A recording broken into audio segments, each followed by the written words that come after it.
Welcome to this week's episode of Tough Coffee Shop Talk Podcast. I'm your host, Rhonda Lavoie. If you haven't already done so, please hit that subscribe button so you never miss another episode. Each week, I meet with members from Tough Collaborative to chat about varying topics. And each week, you can join me here as I review the topics of the week.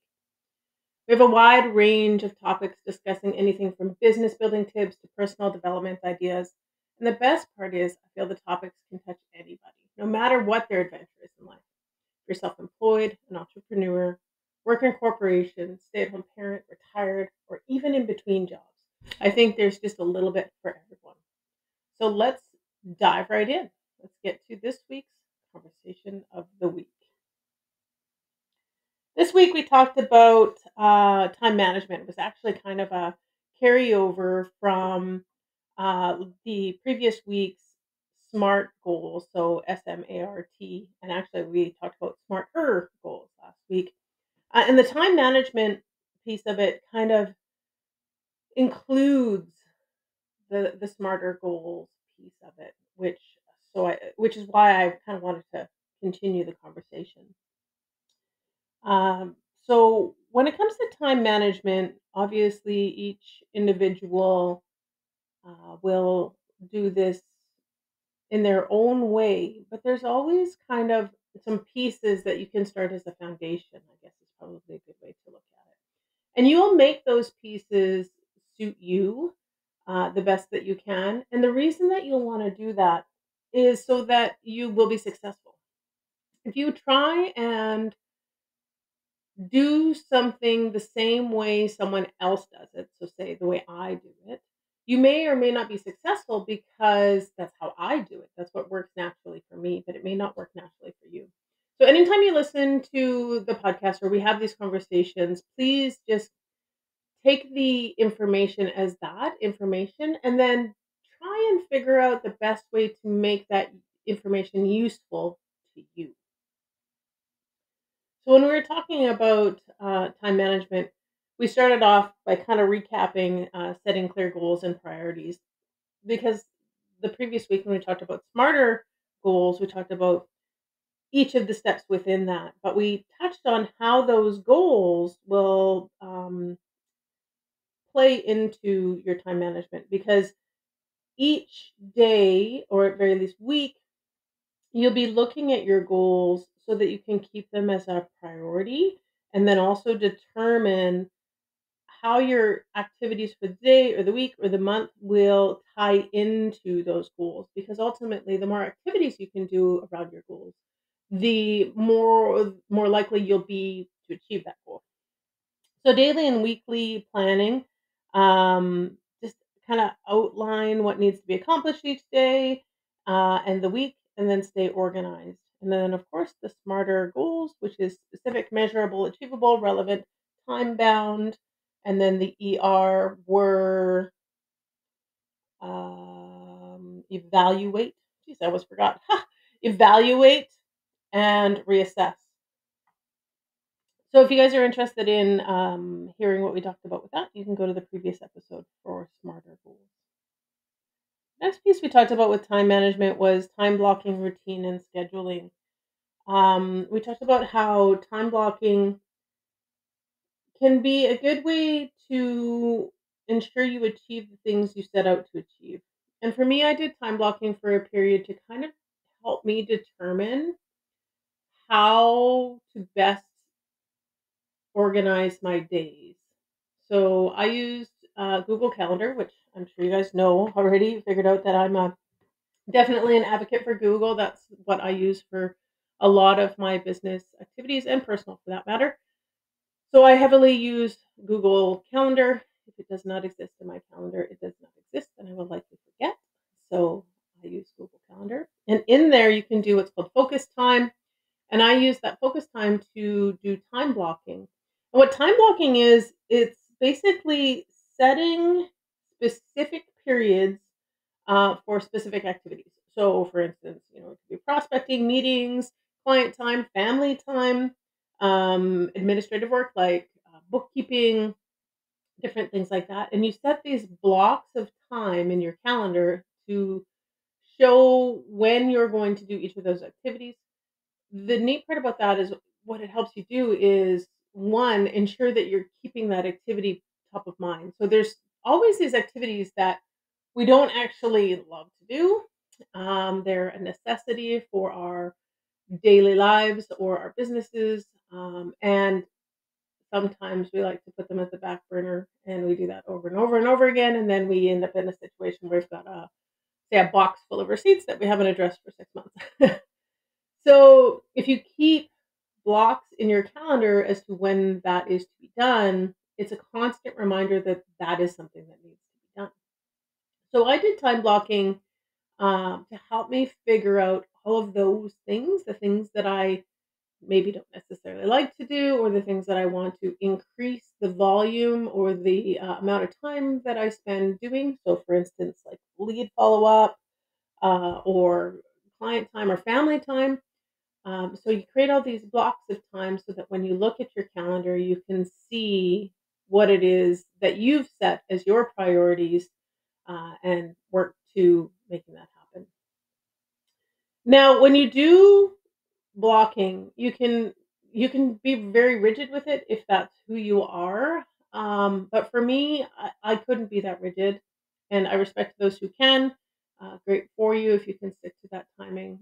But for me, it was more about determining those activities, finding the time that made the most sense for me to be successful at doing those activities, and um, nurturing and working with that to create success for me. You do what's best for you, but I do know that's what I got out of time blocking. When you do create your time blocking in your routines, make sure you have some buffer time in between tasks. Don't just schedule yourself back to back to back to back because one, that leads to burnout. Two, the time in between is kind of a decompressed time, which is helpful. So just try and create some buffer time. I'm a believer in somewhat of a consistent schedule. It doesn't have to be every day. This is exactly what you're going to do, but I do like to have specific things that I get done in my schedule on a consistent basis. So, for instance, you guys know that I have a morning routine that I do every day, and if I deviate from doing that morning routine, I see the difference. Like I see the challenges that that creates in the rest of my day. So by creating that routine and sticking with it, I just see some improvements. So that consistency helps. And then one more piece to ensure you do is just make sure that you schedule in breaks. So don't again fill your calendar full of things and then forget about some me time or family time because that's important too. The next piece we talked about with time management is leveraging technology.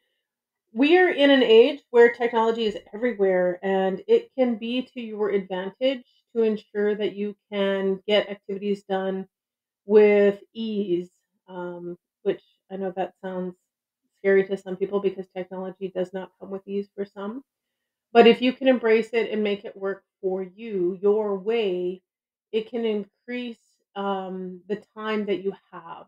So take away tasks that you're doing manually and have them automated as a thing. Or um, for me, the biggest piece technology does is it frees up my brain space to not have to remember these things that I'm trying to cram in there. So I use tools to ensure that I don't have to remember when appointments are because I have them in my calendar, or I don't have to remember contact information because I have a process to create that information.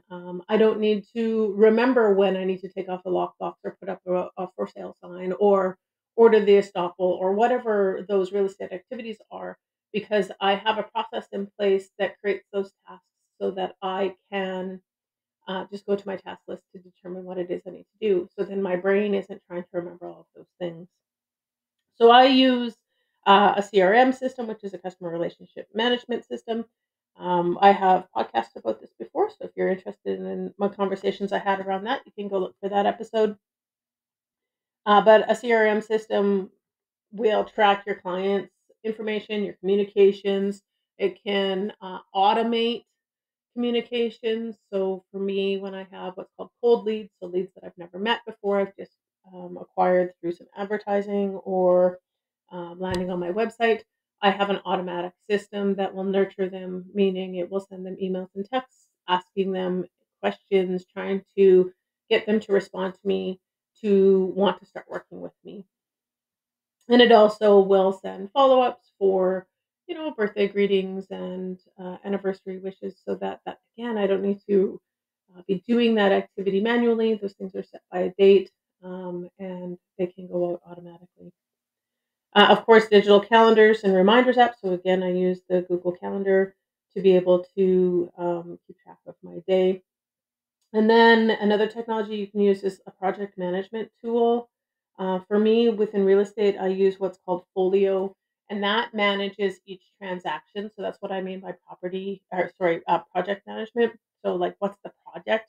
In my case, it's a transaction. That's an individual project. So I use Folio to manage things like, when do I need to put up the sign or take down the lockbox, or what documents do I need? What's the deadline for the conditions? What's the deadline for the deposit? When's possession? All of these things. So I use that project management so that I can ensure I'm on top of things and I can supply that, first in class customer service to my client because I'm staying on top of things. So leveraging technology can certainly help you manage your time by just removing the stress of having to remember all those things. Some automation could be in there. There's so many things. Next, we talked about staying organized. Um, this could be different things for different people. I use a lot of digital tools. As you guys know, I'm most of my stuff is in the cloud. I do not do a lot of paper, but document management is key, especially in our business, and that really can be either electronic or hard copy. Like, um I don't care what way you do it. You do your way, but just make sure that you have a process in place. What is your system to stay organized with your paperwork? So if that means that your paper and you have a folder for every client, and then in that folder goes all of the documents, and then you have like a notes page where you keep track of all of those things, that's great.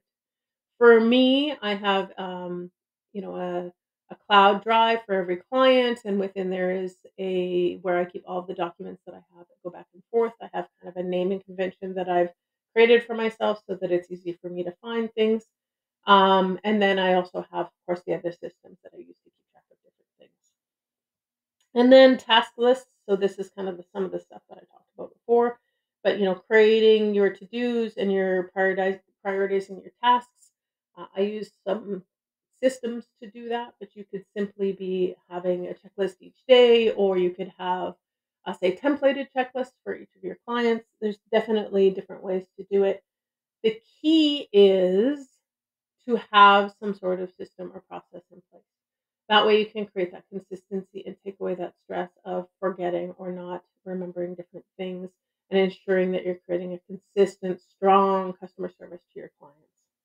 And this is actually in most industries, like any customer service industry, it doesn't have to just be real estate, can apply these things, because anytime that you have a client involved, you'll have a process or a way that you want to take them through the steps of going from meeting to, securing your services.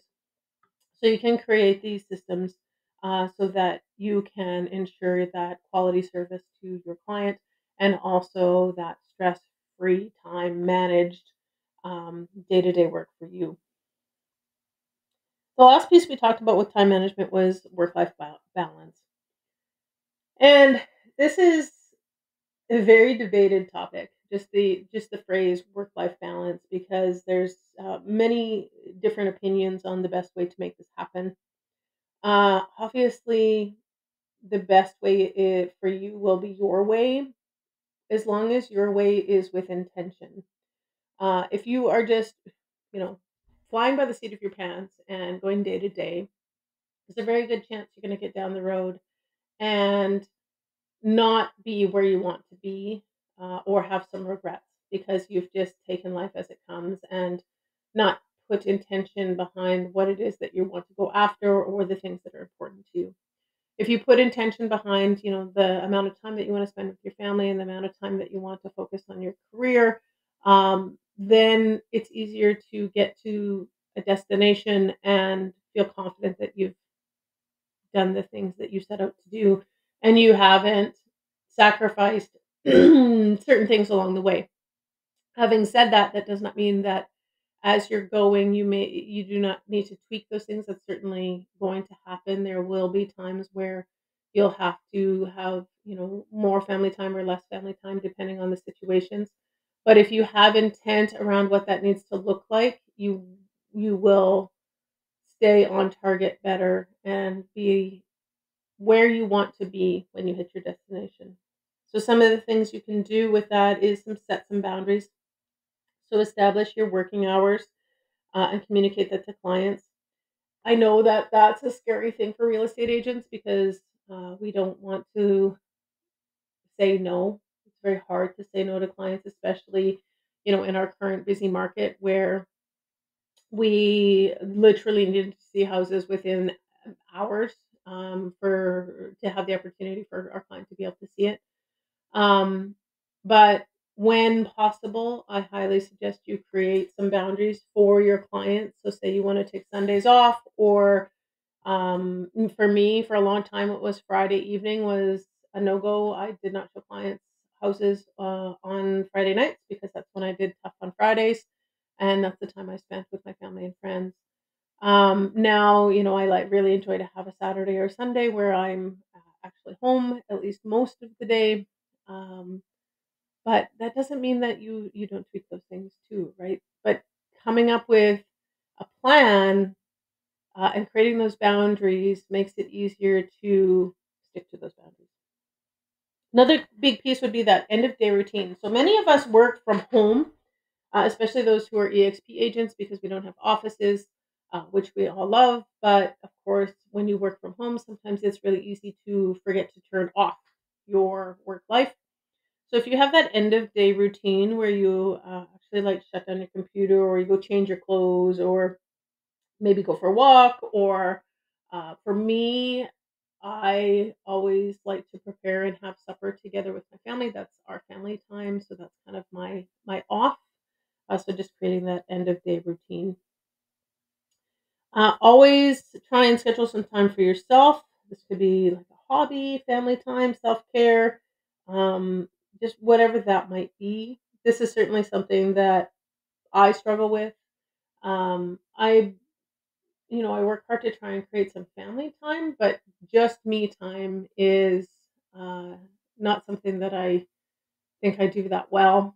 I guess the best I could do, or the thing that I probably do fairly regularly, is before bed. I read, and I actually read a non self help, non work related book, some sort of mystery novel, Jeffrey Deaver or James Patterson or something like that, something that is unrelated to work, simply because that's the best way for me to turn off my work brain so that I can sleep through the night. And then, of course, health and well being, which kind of comes back to that hobbies and relaxation time. Um, that's a big part of time management because if you don't schedule those things in or become aware of them and make them a priority, you can go weeks and months by and look back and realize that you haven't had those things or you've lost them even because you had them maybe at one point. And then it's hard to get them back. And I'll actually go back to the Tough on Friday thing. So pre-COVID, we did Tough on Fridays almost every Friday, and it was fantastic. We'd have different friends and family that would come. We'd do, some swim time, maybe a potluck or themes. Like it was just all sorts of different things, but it was just a gathering of friends and family. And then COVID happened, and of course, we couldn't do any of those things anymore. And it has been incredibly challenging for us to make that happen. And I don't mean because our friends don't want to come. I mean because we don't make it happen.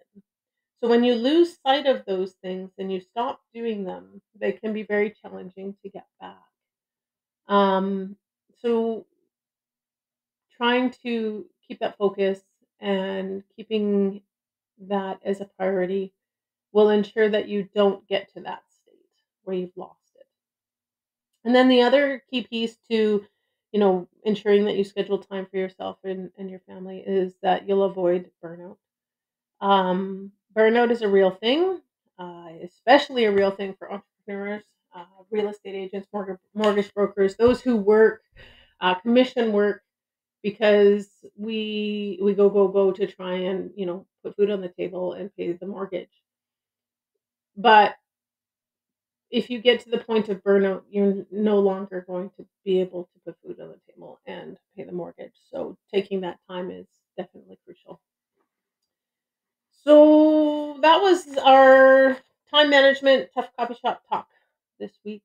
It was a really great conversation. We had different perspectives around some of the activities. We had some that were doing the time blocking and some that weren't, some that were interested in it and tried it and were struggling. The morning routine is something that I know I do very well and have learned that is a bit intimidating to some of my members because I do it well, but that's not my intent. Obviously, I don't mean to intimidate. I just know that it works really well for me, and it's a key part for my time management.